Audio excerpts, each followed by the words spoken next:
Hi, day 6 of 30-day reading challenge. Today I am reading Plato's The Republic, Book 10, Part 2.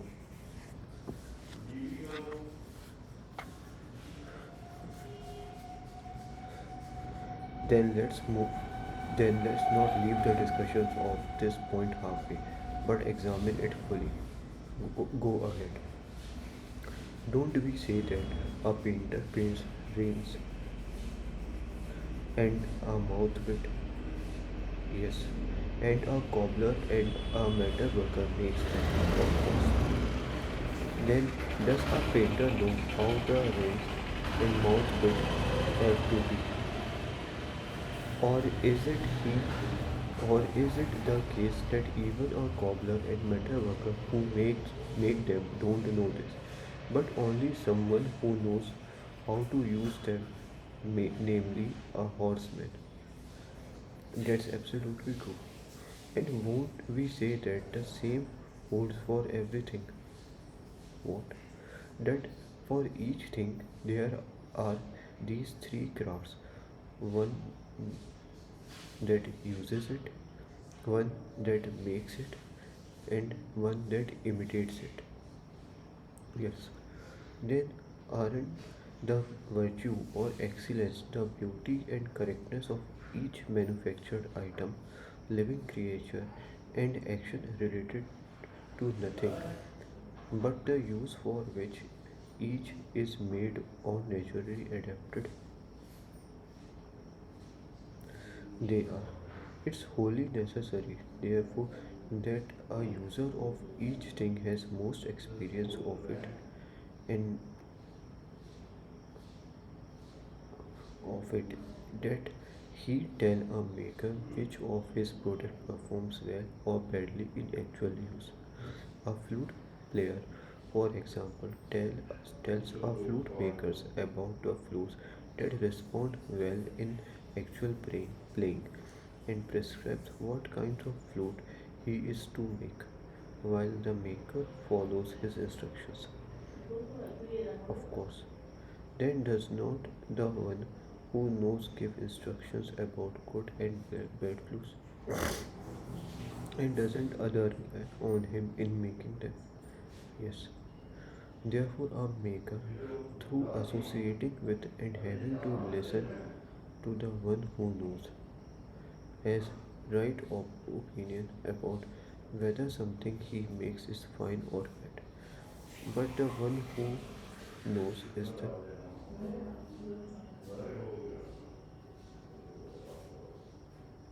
the user. That's right. Does an imitator have knowledge of whether the things he makes are fine or right through having made use of them? Or does he have right opinion about them through having to consult with the one who knows and being told how he is to paint them? Neither. Therefore, an imitator nor the has neither knowledge nor the right opinion about whether the things he makes are fine or bad. Apparently not. Then a poetic imitator is an accomplished fellow, which, when it comes to wisdom about the subject of his poetry, hardly. Nonetheless, he will go on imitating even though he does not know the good or bad qualities of anything.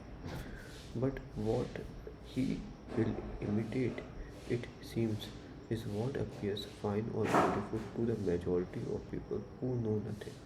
Of course, it seems then that we are fairly well agreed that an imitator has no worthwhile knowledge of the things he imitates, that imitation is a kind of game and not something to be taken seriously, and that all the tragic poets, whether they write in iambics or hexameters, are as imitative as they could possibly be. That's right. Then, these kinds of imitations concerned with something that is third from the truth or what? Yes, it is. And on which of a person's part? Does it exert its power? What do you mean? This something looked at from close at hand. Something looked at from close at hand does not seem to be same size as it does when it looked from a distance. No, it doesn't. And some things look crooked when seen in water and straight when seen out of it, while, while something else looks both concave and convex because our eyes are deceived by its colors, and every other similar sort of confusion is clearly present in our soul. And it is because they exploit this weakness in our nature that Trump oil painting, conjuring, and other forms trickery have powers that are little short of magical. That's true. And don't measuring, counting, and weighing give us most welcome assistance in these cases, so that we are not ruled by some things looking bigger, smaller, more numerous, or heavier, but by calculation, measurement, or weighing. Of course. And calculating, measuring, and weighing are the work of the rational part of the soul. They are.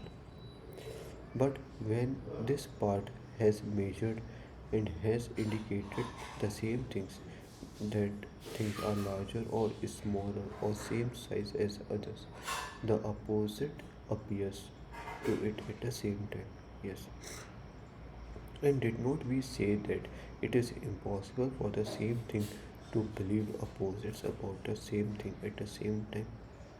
We did, and we are right to say it. Then the part of the soul that forms a belief contrary to the measurement could not be the same as part that believes in accord with them. No, it couldn't.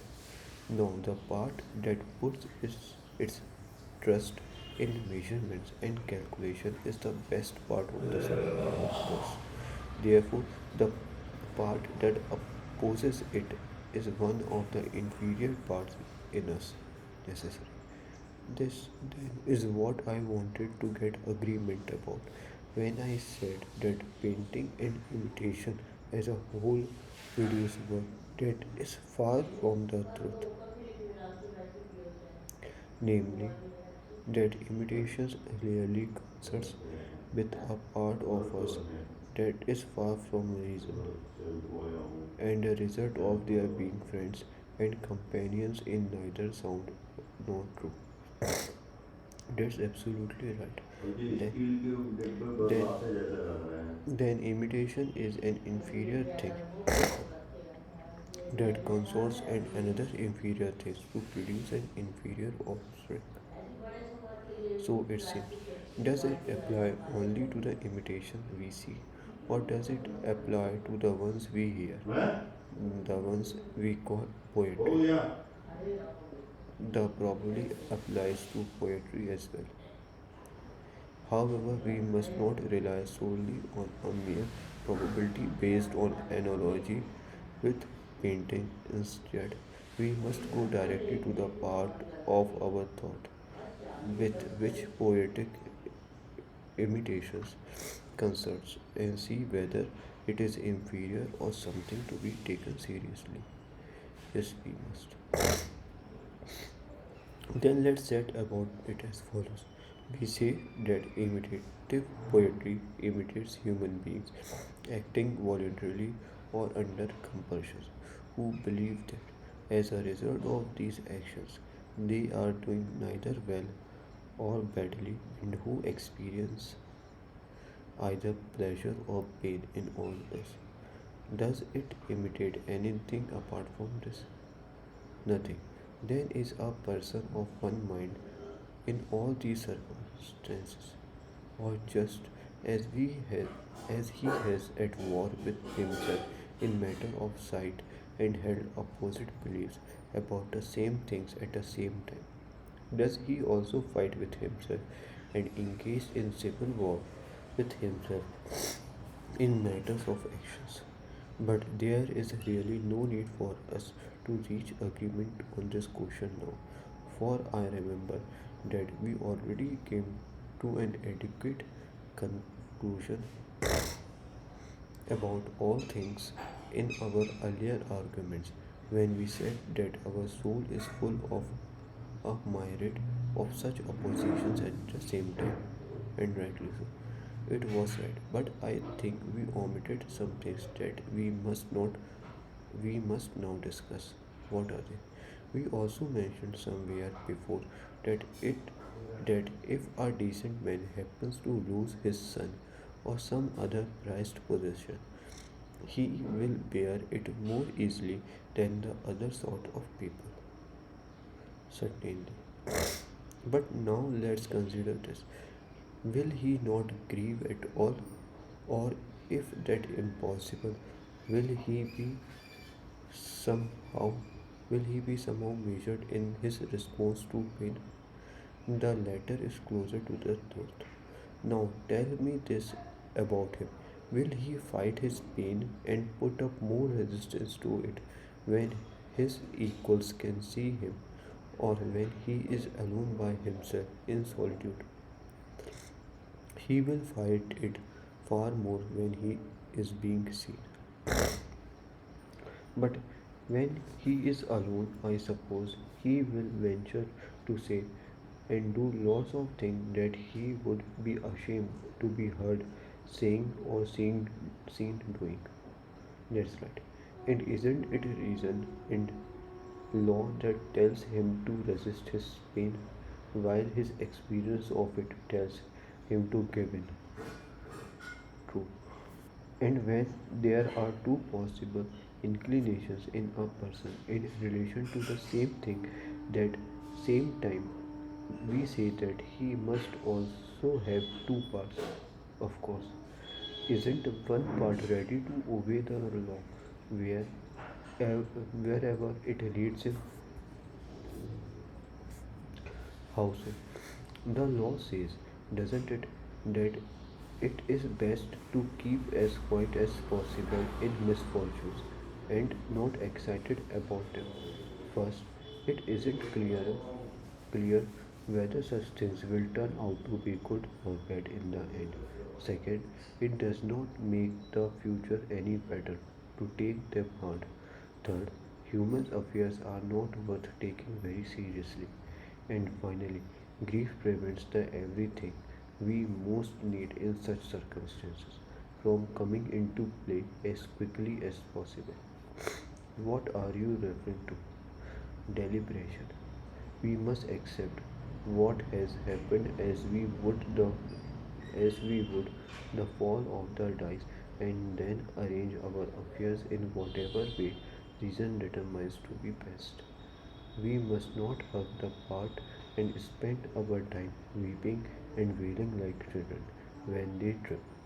Instead, we should always accustom our souls to turn as quickly as possible to healing the disease and putting the disaster right, replacing lamentation with cure. That true that would be the best way to deal with misfortune at any rate. Accordingly, we say that it is the best part of us that is willing to follow his rational calculations clearly.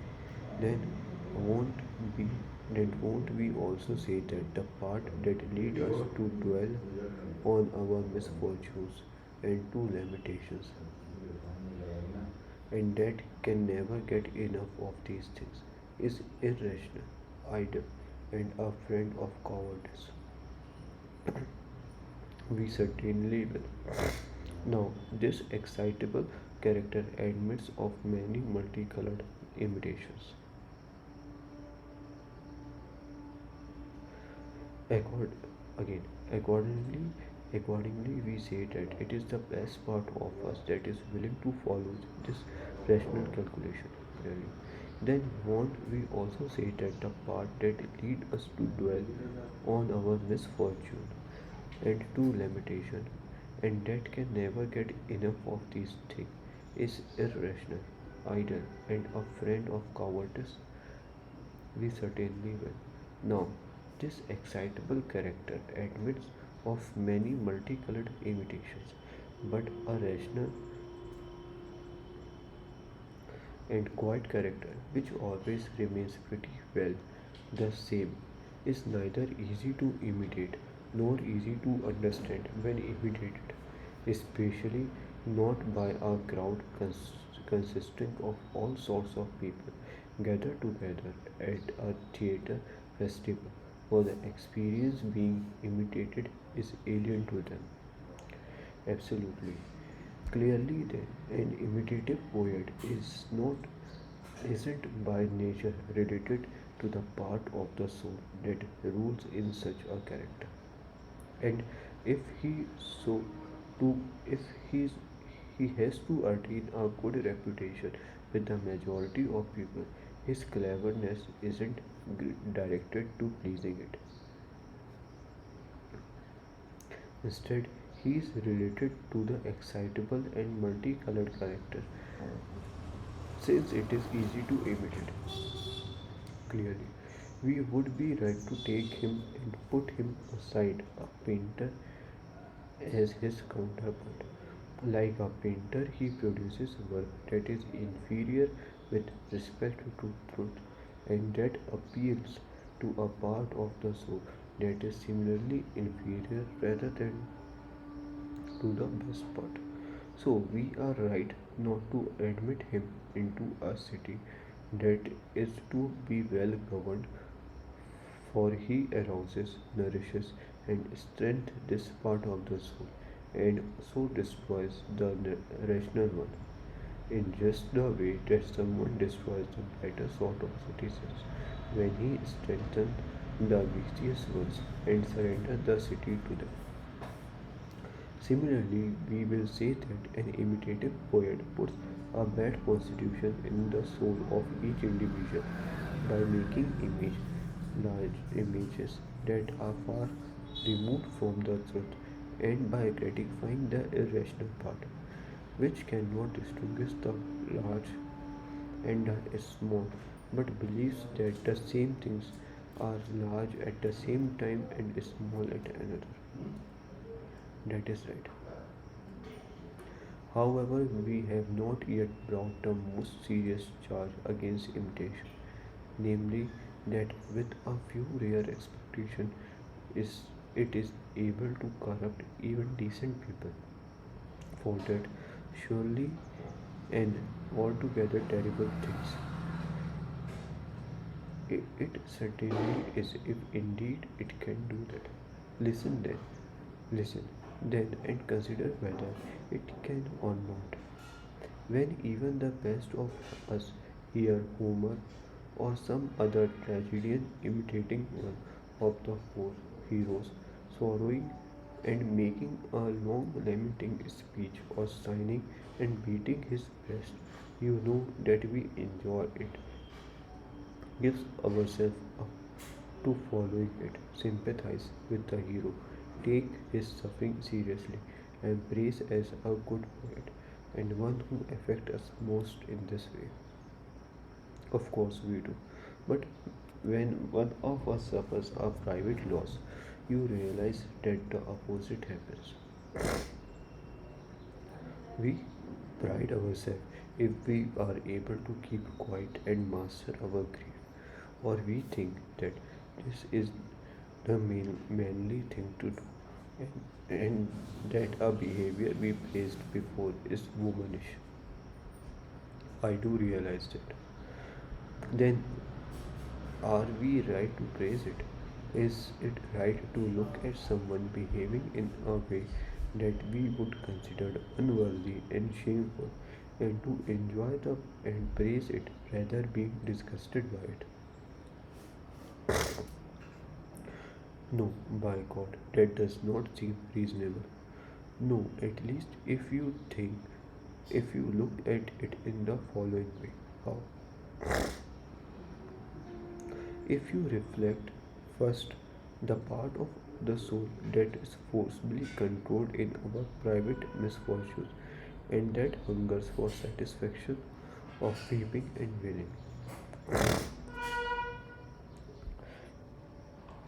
because it desires these things by nature, it is very bad that receives satisfaction and enjoyment from poets, and second, that the part of ourselves that is best by nature, since it hasn't been adequately educated either by reasons or habit, relax it, relaxes it, guard over the limiting part when it is watching the suffering of somebody else. The reason it does so is this: it thinks that there is no shame involved for it in praising and pitying and another man who, in spite of his claim, another man who, in spite of his claim to goodness, grieves excessively. Indeed, it thinks that there is a definite gain involved in doing so, namely pleasure, and it wouldn't want to be deprived of what by despising the whole poem. I suppose that only a few are able to figure out that enjoyment of others people's suffering is necessary transfer to our own, and that the pitying part, if it is nourished and strengthened on the suffering of others, won't be easily held in cheek when we ourselves suffer. That's very true. And does not the same argument apply that provokes laughter?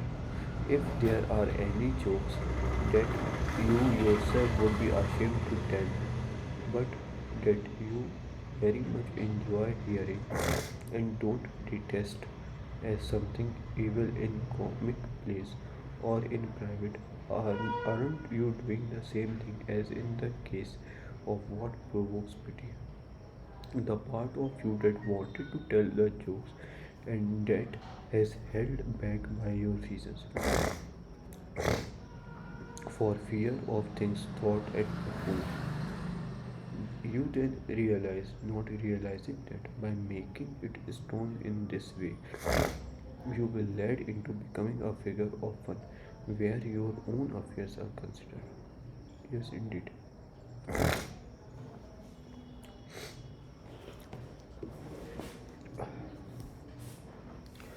And in the case of sex, anger, and all the desires, pleasures, and pains that we say accompany all our actions, poetic limitations has the very same effects on us.